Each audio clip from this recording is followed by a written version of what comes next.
My son Wilson was born in the summer of 2019. In fact, Wilson is what brought many of us together because he's the little baby in the Baby 101 videos, which is how so many of us found each other. So Wilson was tucked right in here when I was watching the news and found out that our world had shut down because of COVID. I was also surprised growing another baby right in here, Juliet. We didn't know her name though, remember? She didn't have a name until 4 days after she was born. She was just baby girl Hover because what was life at that time? It was absolute chaos. Like so many of you, I was trying to navigate that time with a sense of stability. The world's not stable, but I will be stable. The world doesn't seem all that healthy and loving, but I will try to be healthy and loving.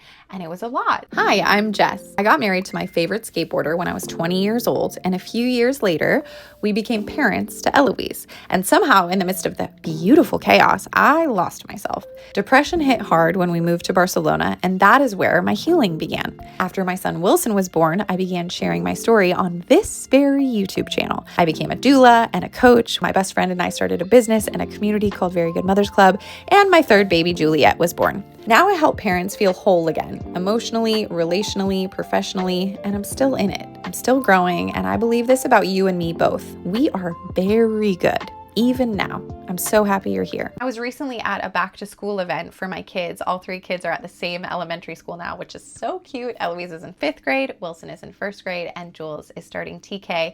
And I just had this overwhelming desire to gather the parents from TK, kinder, and 1st grade. I just imagined them all circling up, and I give out snacks and maybe mimosas and trophies.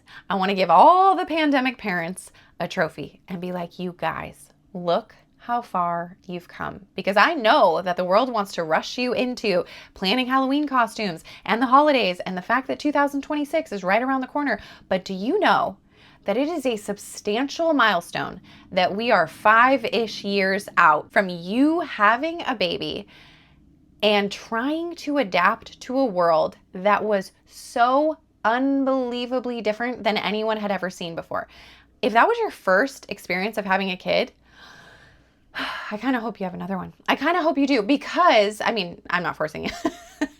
I'm getting so scared. No, do what you want to do, really. But that was not normal, you guys. The fact that so many of you had to go to your appointments alone, that hospital protocols were changing constantly, that you couldn't have visitors, that you couldn't have baby showers, that everything was virtual. I have a friend who took a virtual birthing class, and the lady was laying down in her bed teaching it, laying down, fully teaching the class laying down. What? My other friend took a therapy. She had a therapist during that time. She only used her once. And the lady gets on the virtual therapy session and is like, hey, I've been staring at screens too much today, so I'm just going to close my eyes for the remainder of the session. And so my friend had to tell her crisis, which was about motherhood and marriage, to a woman who was like this. Interesting. What? That's not normal. That was not a normal time of life, okay? The fact that you are supposed to be home bonding and resting and healing, but instead you are thinking about germs and death and political division, which I know actually, even as I was prepping for this video, I was like, there are some similarities to what's going on in social media right now, to what was happening then, but it was all the more crazy back then because everyone was so afraid. So I remember asking questions questions that felt valid, so do I need to wear a mask with my little baby? Is that a real thing? Even asking this, people are gonna be like, what do you mean? I was just asking questions about what is for sure and what's just fear and maybe for sure. And it would be met from people who loved me by what? Whose side are you on? As if there was a side. I wasn't on a side. I was just having babies and trying to keep them healthy while also keeping me healthy, while also pretending to homeschool my kindergartner, which we just didn't. She was just at home with us. And that's actually a silver lining. There are some silver linings to COVID. I look back and I'm like, there was some really cool stuff that happened. I do have a friend as well who didn't even know the world shut down because he lived in the middle of nowhere at this campground that's some miles outside of LA. He's a skateboarder. My husband skates. Now we're just really getting into it. My husband skates And so we did this thing where a bunch of his friends met up in a parking lot so that they could ski together, get some fresh air. It was a very weird time. And our friend arrives and we're talking about like, isn't it so weird that everything's closed? And like, maybe we're not even allowed to be doing this. Isn't this wild? And he was like, what are you talking about? He had no idea because he lived in nature and he doesn't get on social media. So some of you might be watching being like, yeah, I did have a baby technically during those years, but I lived in a place where virtually nothing changed. And some of you, life seemed to improve. You just went shopping a lot. And especially my friends who didn't have any kids, they were like doing hobbies and TikTok dancing. And they were like, this is fun. I had less fun. I did have fun though. There was sweetness in being with my family. And I started a business like a psycho. We started Very Good Mothers Club at that point. But I should say this, I think you guys saved me from so much pain that I would have otherwise experienced, because it was really meaningful to me that when I would go through a hard thing with my little babies and the pandemic and Eloise being home and starting this business for moms, I felt like knowing you were there, knowing that I could go through an experience and then ask myself like, okay, how could I learn from this? And how could I share it with my mom friend who is somewhere over there watching my videos?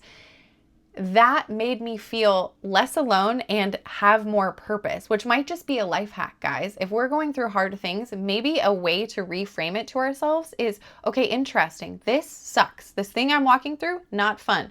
How can I learn from it and use it to benefit someone else's life? I don't know. I found that to be so meaningful. And so I just want to say, like, my channel grew immensely during the pandemic.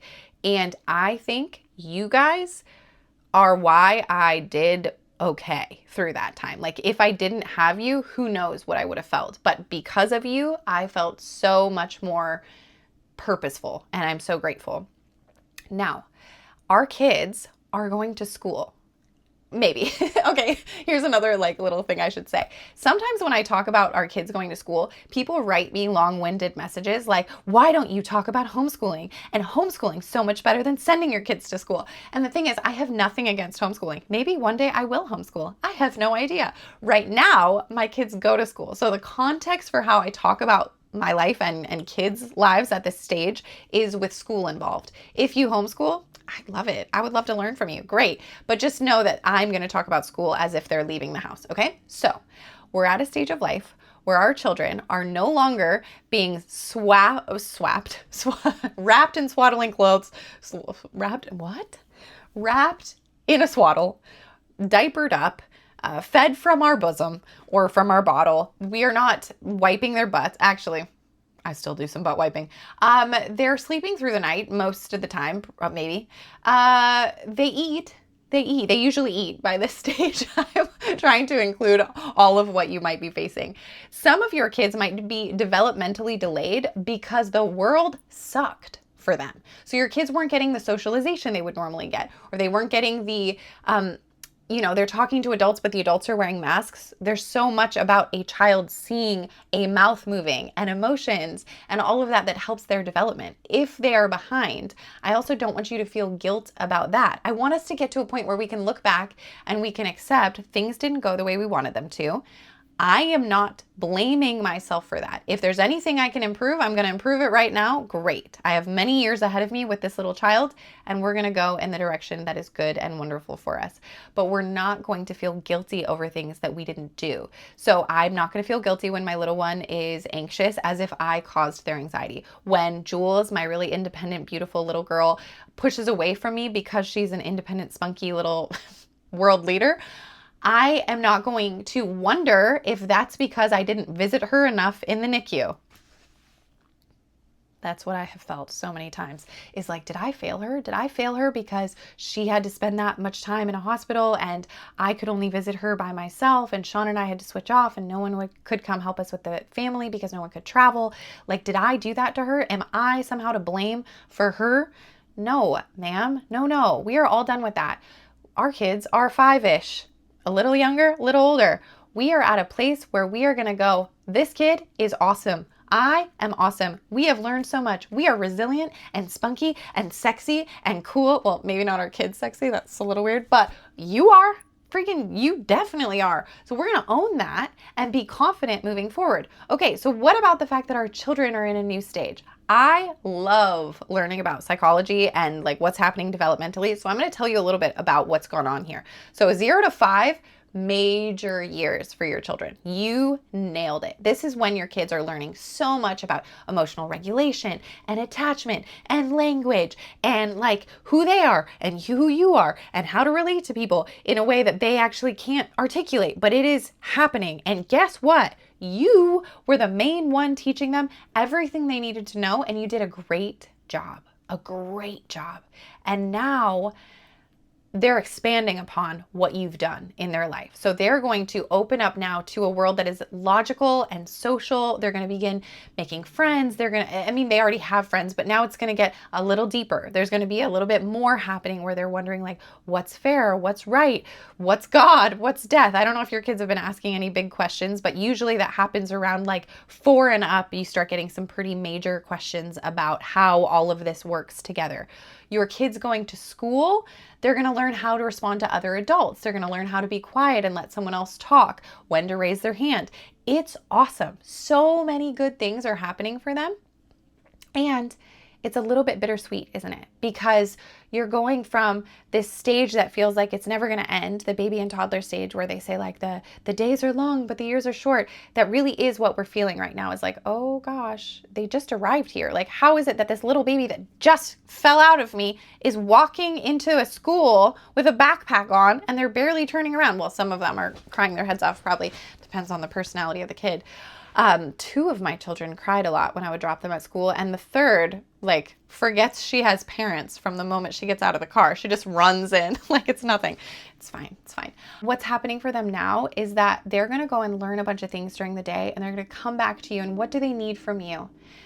Here's what's interesting, because before I tell you what your children need from you, I want to tell you that you're in a new stage too. So when we look back developmentally at everything that happened for your child from 0 to 5, we can also look back at everything that happened to you between 0 and 5 of parenting, right? So much has changed in you. So much of you was needed for those years.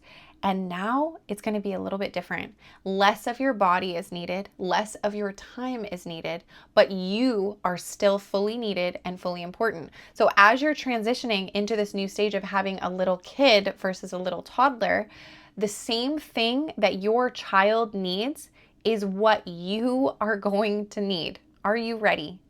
What your child needs is for you to be curious about them, to be curious about their inner world, to be patient with them. They will not always share about their inner world when you ask. You've probably already noticed this. They get home from school, you ask them questions, they don't have much to say. Or they have a lot to say, but it has nothing to do with their inner world. They're just asking for snacks or like a show, or they're complaining about something. Who knows?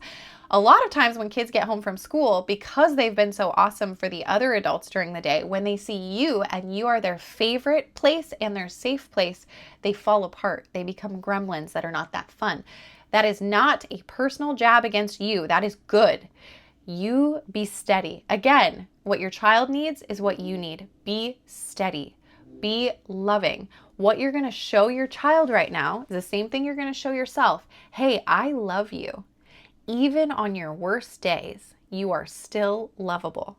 I want that to be the intention that you have with your little one and with yourself in this stage where they're getting older and they're facing new challenges, and it's very stimulating, and then they come back to you and they may not be their best selves. You want to be curious. At times when your little one starts to tell you stuff about their life, because it happens at random and a lot of times it happens at bedtime, I want you to listen. Even when you're tired, I want you to listen. And here's why.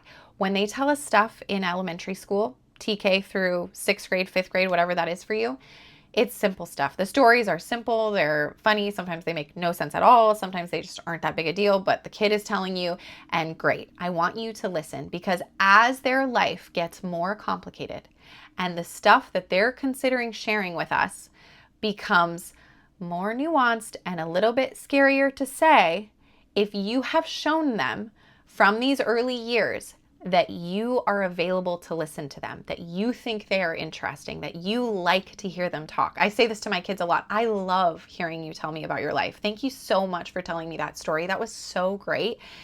It's because I want to build that into them now while it's simple, so that when it's complicated, when it's scary, when they have feelings that they feel like I can't tell anyone, they know I can definitely tell mom and dad this, because I've been telling mom and dad random nonsense for my whole life and they've seemed interested. And so surely they're going to still be interested in this. So that's the intention that we're setting, is that we're interested in you. I'm not saying you're doing this without boundaries. If you're exhausted, if you're trying to juggle a bunch of stuff and your kid's over here chatting away, please tell them, hey buddy, I love hearing you talk. Now is not the moment. Mommy is doing way too much and I cannot focus, and this is stressful. Tell me later. I'm going to listen later. But as much as possible, we want to be curious about their life, we want to be steady, and we want to be present for when they will tell us what's going on. There's a lot more we could say about this stage, but this is a great time for you to be asking yourself, what do I want out of life? What do I want for my relationships? What do I want for my relationship with my kids, my relationship with myself, my body, my partner, my friends? Is this a time that you could start a new hobby, learn a new language? Like, this is a new beginning. New beginnings are amazing. Some of you have other young kids, so you're still in the thick of raising them, but there still is an element of new beginning here, because it's a new dynamic when you've got one of your kids in school or doing school-aged things. All my little caveats. Caveat, is that the word? I'll look that up later. Anyway, it's a new beginning. What do you want out of life? You have done an extraordinary thing. These last 5-ish years, you did something absolutely extraordinary. What can't you do? You can do so many things. So I believe in you. I'm proud of you. You don't need me to be proud of you, but I am. If you want to join a community of moms and hang out every week and do a coaching call where you all get to know each other, and join the WhatsApp group and join like the book club and the cleaning club, and they have all these little random subgroups that they're creating now, you're more than welcome to join Very Good Mothers Club. It is very affordable and the moms are so cool. Also, here soon we have a Restore the Glow coming in October. We're going to do another 8-week coaching experience for just 12 moms. People I think are already signing up, so it's first come first serve, but this is like a really high touch program where you'll get the Tuesday Very Good Mothers Club calls, you'll get a Friday coaching call with me and my friend Dr. Julie Fernandez, then you'll be in a separate WhatsApp group and you make friends. And it really is something where if you're looking for a full transformation, this is very much something that has a beginning and an end, and it is really intentional. So if that sounds like something that you need right now, please sign up. I would love to have you there. Everybody who joins is super incredible, and they join from different countries. It's such a cultured experience. You should join. Anyway, I like you. I love you. I'm so grateful for you, and I'm really proud of you. Like I said, you've done a good thing, and you have so many reasons to be proud of yourself. So confident, we did it. Wow. I am so impressed with myself. Awesome. And now we move on into the next stage of life, feeling really great. Okay, that's it. Okay, love you very much. Bye.